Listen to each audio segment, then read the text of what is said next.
අද මම මේ හදන්න යන්නේ රසම රස ඉස්සෝ එකක්. ෆ්‍රයිඩ් රයිස් ටිකක් හදන්න ඕනි කියලා හිතලා මට හිතුණා වෙනසකටත් එක්ක ඉස්සෝ එකක් හදාගන්න.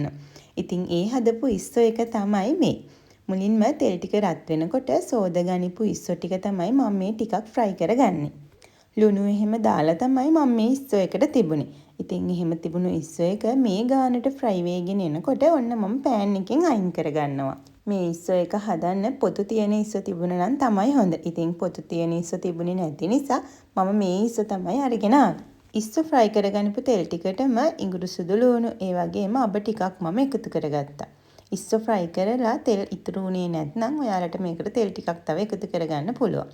ඊට පස්සේ රම්පේ කරපිංච එකතු කරලා ඒ ටිකත් සුවඳ එනකම්ම චුට්ට වෙලාවක් තෙලේ තෙම්පරාදු කරගත්තා. කලින් එකතු කරගන්නපු දේවල් ඔක්කොම හොඳට තෙම්පරාදු වුණාට පස්සේ මම මේකට ලුණු ටිකක් එකතු කරනවා. ලුණු ටික එකතු කරලා ලුණු ටිකත් ටික වෙලාවක් මැල වෙනකම්ම ලිපේ හොඳටම තෙම්පරාදු කරගන්නවා. ලුණු ටිකක් ලිපේ හිට මෙහෙට කර ටිකක් මැලවිලා වගේ පේනකොට ඔන්න මම මේකට මාළු මිරිස් ටික එකතු කරා. ඉස්සෝ එකට මාළු මිරිස් එක චුට්ටක් මැලවිලා වගේ තියෙනවට මම කැමති නිසා මාළු මිරිස් ටිකක් මැල කරගන්න තමයි මේ හදන්නේ. ටික වෙලාවක් ගියාට පස්සේ ඔන්න ඔයාලට පේනවා මාළු මිරිස් එකත් ටිකක් මැලවිලා වගේ තියෙනවා කියලා.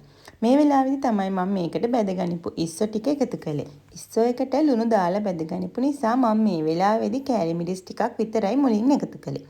ඊට පස්සේ ඉස්සෝ එකත් එක්ක හොඳට කවලම් කරලා රස අනුව තමයි ලුණු, සීනි, සෝයා සෝස් ඒව ටික මම මේකට එකතු කරන්නේ. ඔයාලා කවුරුම හරි මේක හදනවා නම් ඔයාලට සීනි එකතු නොකර වුණත් මේක හදාගන්න පුළුවන්. සෝයා සෝස් එකතු කරපු නිසා සීනි පොඩ්ඩකුත් එකතු කරොත් රස චුට්ටක් වැඩි වෙන නිසා තමයි මේකට සීනි එකතු කළේ. ඊට පස්සේ ලිපේ ගින්දර අඩු කරලා ටික වෙලාවක් මේක ලිප උඩම තියාගත්තා. උයලි වරුණාට පස්සේ ඉතින් දැන් තියෙන්නේ උයාගන්නපු කෑම ටික කන්න තමයි. මේ තියෙන්නේ මං හදාගන්නපු ෆ්‍රයිඩ් රයිස් එක.